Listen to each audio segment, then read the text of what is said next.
Seigneur, Shalom. Bienvenue dans notre prédication, notre coaching de ces jours. Nous allons parler d'un thème très important, monter en puissance. Vous savez, la Bible nous exhorte à monter des niveaux, à ne pas demeurer sur place. Nous allons lire un texte très important. Deutéronome 1er, le verset 6. La Bible dit, lisons la parole de Dieu. Deutéronome 1er, le verset 6. J'ai lu dans la version 8 secondes. Il est écrit, l'Éternel notre Dieu nous a parlé à Horeb en disant, vous avez assez demeuré dans cette montagne. Le verset 7.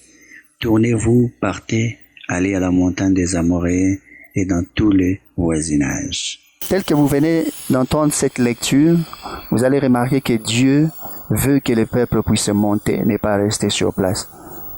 Lors de notre coaching sur le combat spirituel que vous pouvez trouver dans notre chaîne YouTube, Didier Mbangal avec M apostrophe, nous avons parlé de ce que Dieu désirait. Il voulait que le peuple change, le peuple monte. Mais le peuple est resté sur place pendant 40 ans. À force de rester sur place, de ne pas avoir la volonté de monter, même le Saint-Esprit est resté, même la nuée est restée sur place. Aujourd'hui, je vous exhorte à monter des puissants. Vous êtes appelés à monter des niveaux. Celui qui monte des niveaux peut toucher aux bénédictions qui dépassent son niveau actuel. Vous désirez les bénédictions élevées, vous désirez avoir des choses qui dépassent votre réalité, qui peuvent survenir à vos besoins, vous désirez laisser un héritage pérenne que l'ennemi ne peut pas toucher à vos enfants, vous devez monter en puissance. La montée en puissance est un impératif. Lisons plusieurs versions de cette écriture. Luc 2, le verset 52. Lisons. Luc 2, le verset 52. Nous lisons dans la nouvelle Bible seconde, il est écrit, et Jésus progressait en sagesse, en stature et en grâce auprès des dieux et des humains. La version Louis II dit, et Jésus croissait en sagesse, en stature et en grâce devant Dieu et devant les hommes. La version Semeur dit, Jésus grandissait et progressait en sagesse et il se rendait toujours plus agréable à Dieu et aux hommes. La version Parole de vie dit, Jésus grandit, sa sagesse se développe et il se rend agréable à Dieu et aux hommes.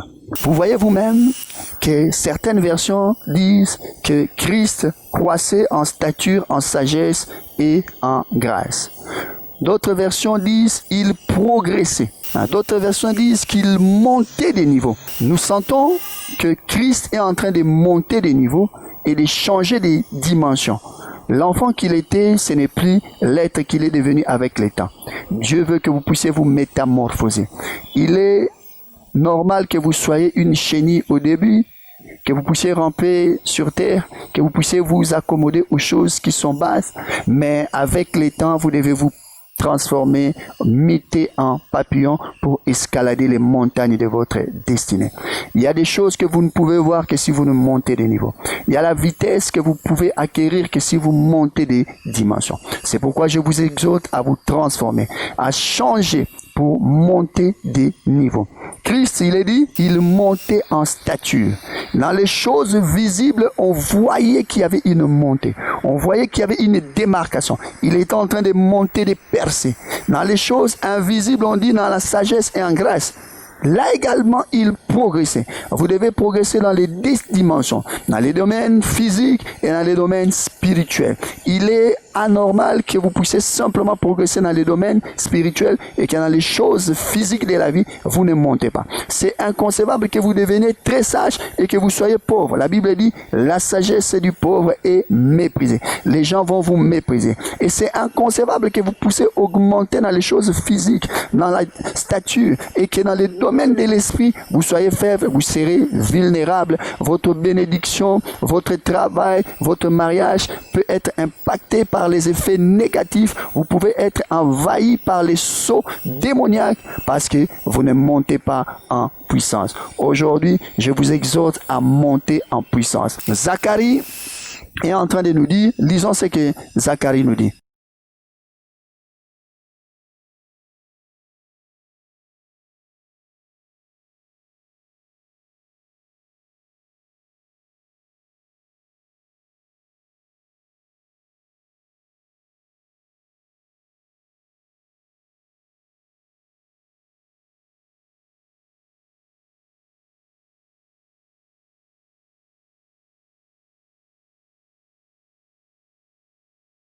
Il y a deux personnages dont on parle à ce niveau.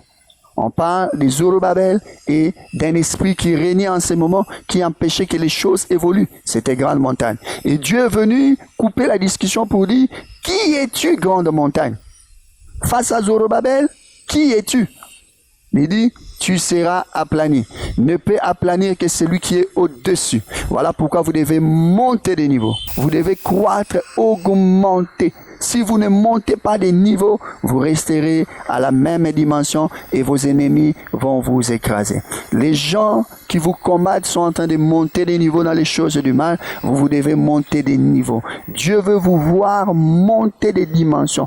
Dieu dit, Zorobabel va te piétiner. Pourquoi? Parce qu'il est élevé. Il était monté sur la montagne. Il est monté plus haut pour que l'eau, pour que la pluie puisse tomber. Il a fallu que Élie monte au-dessus. Il monte des dimensions au-delà de ce que les autres prophètes pouvaient faire. Quand il est monté de niveau, il pouvait maintenant appeler la pluie et la pluie est venue. Comme il était monté de niveau, qu'est-ce qui s'est passé? Quand il est descendu, on a vu l'impact.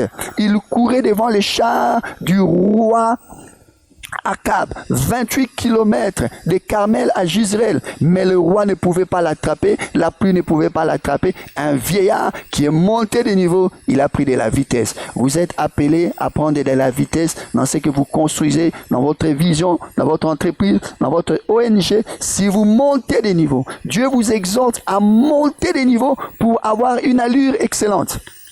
Vous devez monter des dimensions. Sans la montée des dimensions, vous resterez sur place. Il y a certains défis qui vont vous ralentir. Pourquoi? Parce que vous êtes très bas.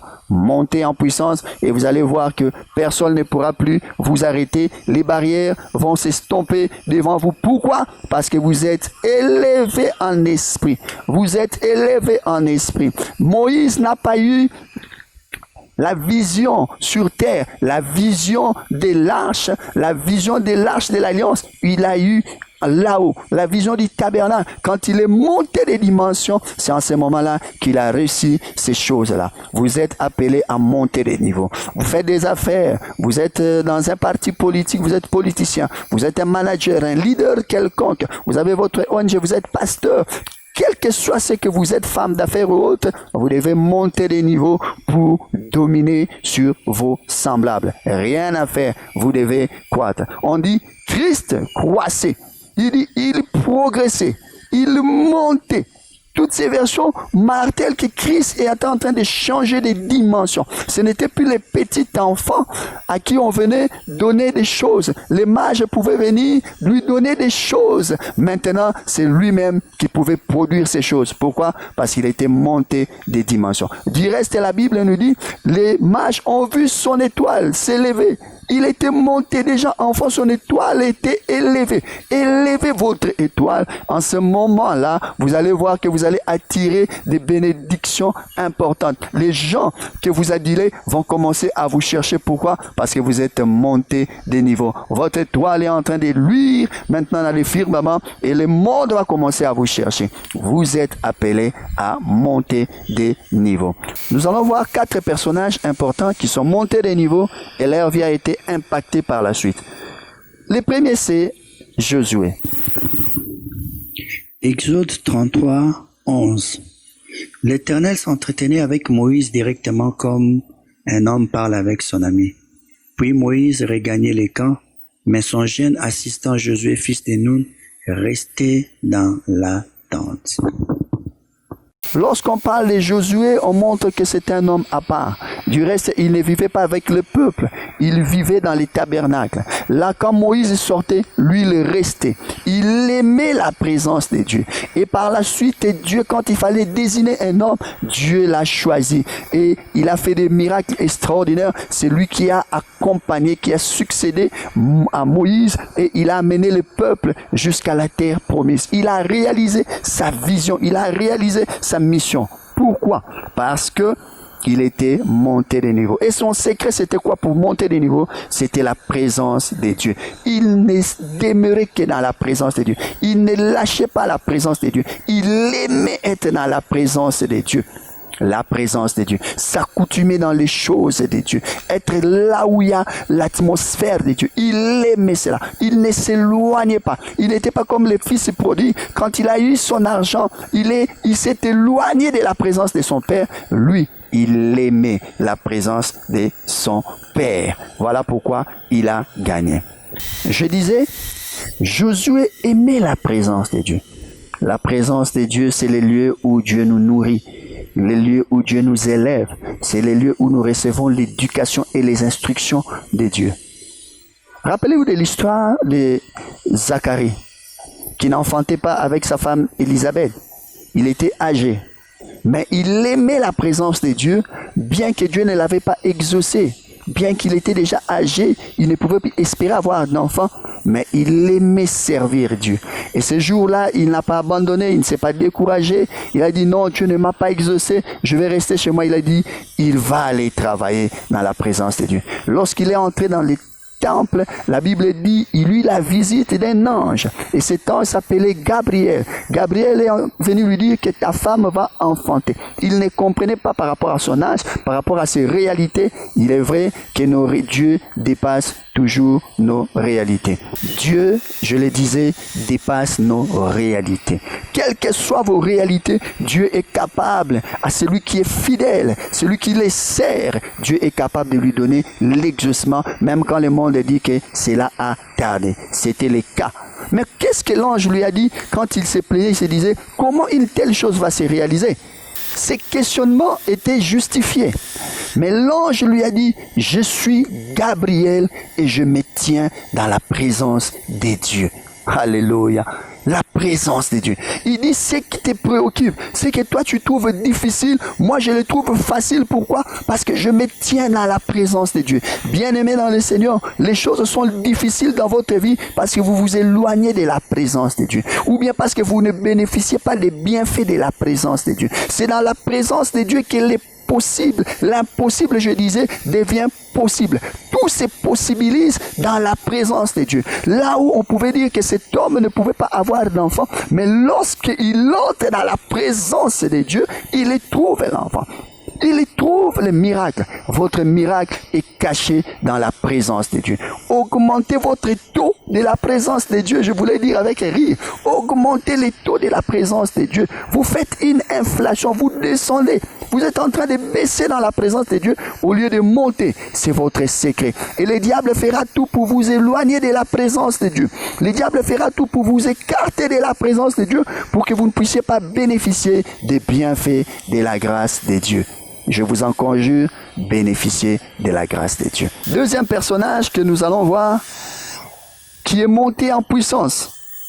C'est quelqu'un que j'aime beaucoup, c'est mon préféré, c'est Joseph. Joseph en Égypte. Joseph est monté toute sa vie, il ne faisait que monter. Monter, lorsque nous parlons de la montée, c'est prendre de la dimension, changer de niveau. Même Christ, pour dominer, Dieu lui a dit, assieds-toi à ma droite jusqu'à ce que je fasse de tes ennemis ton marchepied. Cela veut dire quoi? Un marchepied, pour descendre les marchepieds, c'est que tu dois être au perché. Il dit, tu dois être au perché à ma droite jusqu'à ce que tes ennemis deviennent très bas. Aussi longtemps que tes ennemis sont plus élevés que toi, tu ne peux pas vaincre dans les combats de ta destinée, dans les combats de ta vision et de tes rêves. Et Joseph savait tout cela. Il est monté en puissance. Nous allons voir deux choses dans la vie de Joseph. Lisons ces deux passages.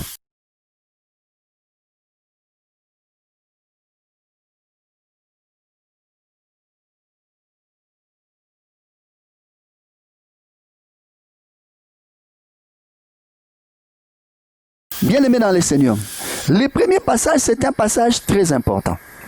Ce passage est en train de nous montrer, Joseph est en train de dire à ses frères, moi je ne suis pas un homme comme tous les hommes, je sais voir le futur, je sais voir ce que les hommes n'ont pas. C'est un visionnaire, il s'est décrit comme un visionnaire. Il n'a pas une vision comme les autres personnes. Il voit ce que les autres ne voient pas. Monter en puissance, c'est que vous devez travailler une vision de votre vie. Vous devez travailler une vision de votre ministère. Vous devez travailler une vision de vos rêves. Vous devez travailler une vision de votre entreprise. Vous devez travailler une vision de votre parti politique. Vous devez avoir une vision élevée. Une vision de votre futur. Bien-aimés, comment voyez-vous votre futur? Sans la vision du futur, sans l'orientation du futur, vous ne pouvez pas aller vers un développement de votre vie. Dieu aimait Abraham. Dieu chérissait Abraham. Mais pour qu'Abraham reçoive la bénédiction et qu'il ait l'impact par rapport à la destinée, par rapport à son futur, par rapport à sa progéniture, Dieu lui a dit, monte, vois. Comment sur une montagne tu peux regarder et voir tout un pays? Est-ce que si nous montons à Mangengengue ou bien à Pigeon, nous pouvons voir toute la ville de Kinshasa? Ce n'est pas possible. Ce n'est pas possible. Mais qu'est-ce que Dieu lui disait? Il dit, monte et une vision. Vois ce que les autres ne peuvent pas voir pour que je te donne les choses que les autres ne peuvent pas voir. Si tu vois ce que les autres ne peuvent pas voir, alors Dieu te donnera les choses que les autres ne peuvent pas avoir. Et cet homme était monté de niveau. Joseph, mon préféré, était monté de niveau. Je vous exhorte, bien-aimés, à travailler votre vision, à travailler votre futur, à croire, à voir les choses que les autres ne peuvent pas voir. Et si vous faites comme ça, vous allez devenir les champions de Dieu. Deuxième chose, dans la vie de Joseph, c'est vraiment la caricature de Christ. On voit Joseph en train de monter des niveaux. Dans la maison de son père, c'est un fils à papa. Mais déjà, il est en train de travailler la vision. Il a des rêves que les autres n'ont pas. Bien qu'il soit vendu, quand il arrive, c'est un manager. Il monte, qui lui a appris à gérer, je ne sais, mais il monte des niveaux dans le management. Bien aimé dans le Seigneur, vous devez monter des niveaux dans le management. Vous devez avoir le management de votre vision. Vous devez avoir le management de votre vie.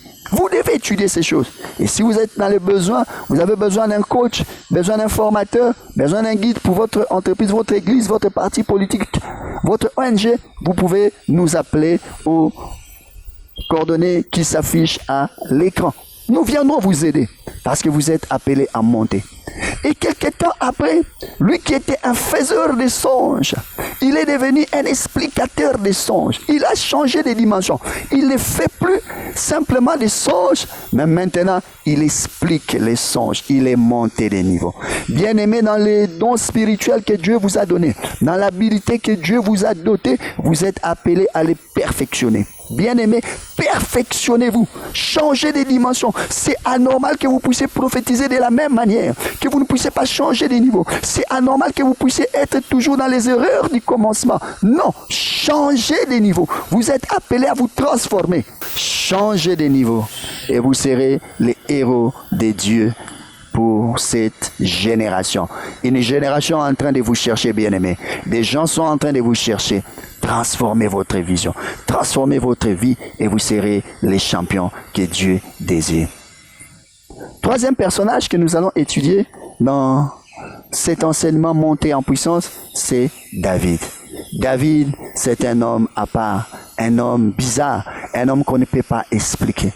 Il est déjà héros, bien qu'il soit abandonné. Il était à moitié albinos et il était rejeté par sa famille. Malgré les rejets, il n'a pas regardé tout cela. Cela n'a pas créé des préjugés en lui. Cela n'a pas créé des complexes en lui. Du reste, il dit, je suis une merveilleuse créature de la part de Dieu. C'est un albinos qui est en train de dire comme ça. Un albinos est en train de nous dire, je suis une merveilleuse créature de la part de Dieu.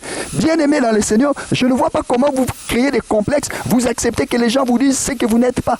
Vous acceptez que les gens vous disent ce que vous n'êtes pas. Non, vous êtes un Dieu. La Bible dit, ne savez-vous pas? Lisons ces passages. Le psaume 82, le verset 6. Il est écrit, j'avais dit, vous êtes des dieux. Vous êtes tous des fils du Très-Haut. Vous êtes un Dieu. Vous êtes un Dieu. Le psaume 82, le martèle, le verset 6. Ne vous avez-je pas dit, vous êtes des dieux? Pourquoi vous êtes comme des princes quelconques? Bien-aimés dans le Seigneur, que les complexes, que les gens ne vous étiquettent pas de leur manière. Vous êtes les héros de Dieu. Moi, je crois en vous et commencez à les déclarer que je suis le héros de Dieu. Je ne suis pas un zéro, mais je suis un héros. Confessez-les avec moi et vous allez voir des changements brutaux. Des changements brutaux dans votre vie. Vous allez voir ces choses. Et je suis sûr que dans les jours à venir, vous serez quelqu'un d'important. Et lorsqu'il monte pour combattre Goliath, tout le monde est en train d'avoir peur. Mais lui, le héros, il sait des choses. Il n'est pas complexé. Il sait en qui il a cru. Il sait les choses qui étaient en lui, les choses qui étaient enfouies dans son cœur. Et il s'est dressé. Avant d'aller, qu'est-ce qu'il a fait? C'est ça son secret pour monter en puissance. Alors qu'on lui donnait l'armure de Saül, l'homme qui a échoué, qui veut lui donner ses méthodes. Ne suivez pas les méthodes des hommes, suivez les méthodes de Dieu. Celui qui monte en puissance, c'est celui qui écoute la méthode de Dieu. Celui qui fonctionne selon la méthode de Dieu. Les gens peuvent ne pas vous comprendre, mais lorsque vous avez une vision, vous êtes sûr que Dieu vous accompagne. Continuez, soyez têtus. Martin Luther, celui qui a créé le mouvement de protestation, c'était un catholique à l'époque. Il s'est opposé au pape. Et ses amis sont venus lui dire, il dit, Martin, nous t'aimons beaucoup, mais tout le monde est contre toi. Et Martin Luther a répondu à ses amis, il a dit, allez dire à tout le monde que je suis contre tous. Lorsque vous avez une vision, croyez à vos convictions. Martin Luther croyait à ses convictions. Et cet homme, David, il a cru à ses convictions. Il a dit non, pas cette armure, je ne saurais pas me battre avec ça. Je crois à mes convictions. Vous changez de conviction. Vous n'avez pas une conviction droite. Vous êtes dans un parti politique de droite. Directement, vous allez dans un parti politique de gauche. Bien-aimé dans le Seigneur. Ce n'est pas possible. Vous ne pouvez ni être chaud ni être froid à la même temps. Croyez à une conviction et vivez pour votre conviction. Les rêves qui se réalisent, ce sont les rêves pour lesquels nous sommes prêts à mourir. Si vous voulez vivre votre rêve, vous devez être prêt à mourir pour ces rêves. Et David croyait en tout cela. Et il est devenu le champion. Il est descendu jusqu'en bas.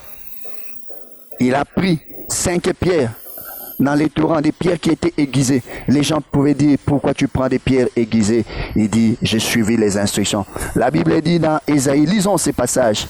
Ésaïe 30, le verset 21. La version Louis II. Tes oreilles entendront derrière toi la voix qui dira, voici les chemins, marchez-y, car vous irez à droite ou vous irez à gauche. Ésaïe 30, le verset 21, version Semeur. Alors tu entendras dire derrière toi, c'est ici les chemins, suis-les.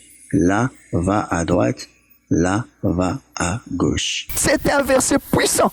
Il y a des moments où tu entendras Dieu te dire, va à droite. Il y a des moments où Dieu te dira, va à gauche. Suis les instructions, suis la cadence. Tu veux monter en puissance, tu dois être un homme qui suit la cadence du Dieu Tout-Puissant. 4e et dernier personnage que nous allons voir, c'est Daniel. Oh, c'est un héros formidable. Daniel, lisons tout ce qu'on a écrit sur Daniel. Lisons. Daniel 5, le verset 10 au verset 12. J'ai lu la version Louis II. La reine, à cause des paroles du roi et des grands, entra dans la salle du festin et prit ainsi la parole. Ô roi, vis éternellement, que tes pensées ne se troublent point et que ton visage ne change point de couleur. Il y a dans ton royaume un homme qui a en lui l'esprit des dieux saints. Et du temps de ton père, on trouva chez lui des lumières, de l'intelligence et une sagesse semblable à la sagesse de Dieu. Aussi le roi Nabuchodonosor, ton père, l'établit chef des magiciens, des astrologues, des chaldéens et des devins, parce qu'on trouva chez lui, chez Daniel, nommé par le roi Belshazzar, un esprit supérieur de la science et de l'intelligence, la faculté d'interpréter les songes, d'expliquer les énigmes et de résoudre les questions difficiles. Que Daniel soit donc appelé et il donnera l'explication. Vous voyez combien cet homme a un esprit supérieur. Il dégage des lumières en lui. Daniel 5, les versets 10 à 12 dans la version Semeur. Quand la reine mère fut informée de ce qui troublait le roi et ses hauts dignitaires, elle pénétra dans la salle du festin. Elle prit la parole et dit, « Que le roi vive éternellement. Ne te laisse pas terrifier par tes pensées et que ton visage ne pâlisse pas ainsi. Il y a dans ton royaume un homme en qui réside l'Esprit des dieux saints. Du temps de ton père, on trouva en lui une clairvoyance, une intelligence et une sagesse pareilles à la sagesse des dieux. Aussi le roi Nabuchodonosor, ton père, l'a établi chef des mages, des magiciens, des astrologues et des devins. Car cet homme Daniel que le roi a nommé Belteshazzar possède un esprit extraordinaire de la connaissance et de l'intelligence pour interpréter les rêves, trouver la solution des énigmes et résoudre les problèmes difficiles. Que l'on appelle donc Daniel et il te donnera l'interprétation. Voyez-vous ce que nous venons de lire? On dit que c'était un homme différent, un homme avec un esprit supérieur. Il était monté, son esprit était supérieur. Il n'était pas dans la médiocrité. On dit qu'il était dans l'excellence. Et la différence est remarquée. On voit cet homme qui est différent. On dit que c'est un Dieu. Mais pourquoi les gens disent que c'est un Dieu? Parce qu'il a des secrets. Et les secrets de Daniel, il faisait des sacrifices. Pendant 3 ans, nous l'avons vu en train de faire les jeûnes. 3 ans durant. Avant de se présenter devant les challenges, il faisait les jeûnes. Il était là dans les jeûnes, dans les sacrifices. Vous ne voulez pas vous sacrifier pour votre vision. Vous ne voulez pas concéder des sacrifices pour votre vision. Comment vous allez jouir de votre vision, des bienfaits de votre vision? Faites des sacrifices. C'était un homme qui faisait des sacrifices pour sa vision. Un homme qui était dans les jeûnes. Un homme qui vivait une vie de la différence. Bien aimé, si vous voulez créer la différence dans ce monde, c'est que vous devez vivre au préalable une vie de la différence. Si vous êtes commun, vos habitudes sont des habitudes communes. Vous ne pouvez pas être différent des autres. Un homme a dit, faites des prières normales et vous recevez des bénédictions normales. Faites des prières extraordinaires et vous recevrez un miracle. Je vous en conjure, bien-aimés, changez. Changez, transformez-vous et vous verrez Dieu venir. Vous êtes appelés à monter en puissance. Montez en puissance comme nos héros que nous venons d'étudier. Transformez-vous, changez, car les choses vont bouger. Dans les jours à venir, je le vois dans votre vie, les choses vont changer. Bien-aimés, je vous vois transformer votre vision. Je vous vois transformer votre marche, vos rêves. Pourquoi? Parce que vous êtes montés en puissance. Je vous bénis. Je vais prier pour vous. Père éternel, Dieu Tout-Puissant, je prie pour mon bien-aimé qui est en train de nous suivre. Père, je prie qu'il monte en puissance. Permets que ce qu'il a compris dans ces passages, ce qu'il a compris dans cet enseignement, lui soit utile. Maintenant, je déclare la montée en puissance dans sa vie. La vision change, les choses changent. Comme il monte maintenant, les gens le voient. Il est écrit dans Matthieu 5, le verset 15, qu'une ville située sur une montagne, lorsqu'elle est éclairée, elle n'échappe plus au regard. Je déclare maintenant que tous ceux qui me suivent, les bien-aimés, montent maintenant en puissance. Ils sont éclairés et leur vie est en train d'être transformée dans le nom puissant de Jésus. Nous disons tous Amen, Amen, Amen. Que mon Dieu vous bénisse. Si vous voulez nous soutenir, vous pouvez suivre les instructions qui s'affichent. Vous pouvez suivre nos autres enseignements dans notre chaîne YouTube Didier Mbangala avec M-A apostrophe. Ou bien nous suivre également dans notre page Didier Mbangala, page Facebook Didier Mbangala avec M-A apostrophe. Au revoir.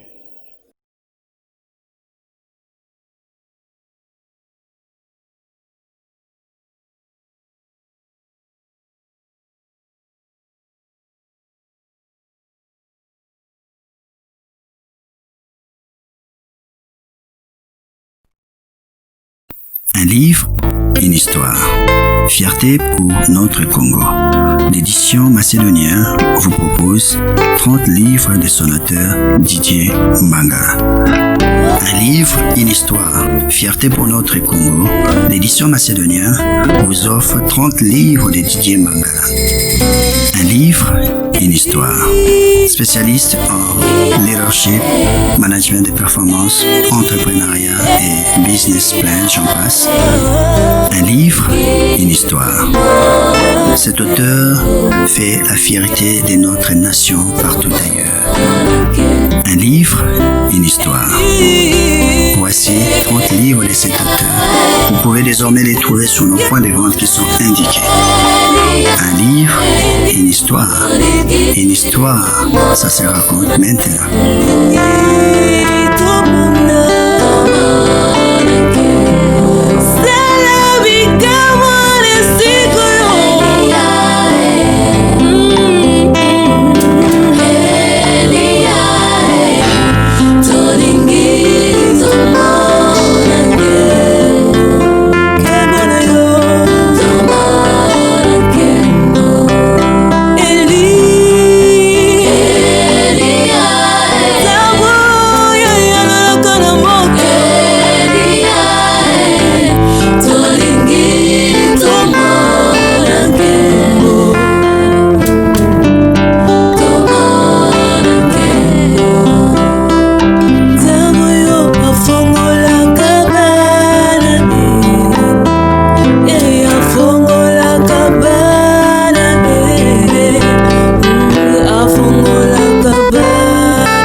Kombo nyonso ya tata na ekulusi Yesu abelelaki kaka kombo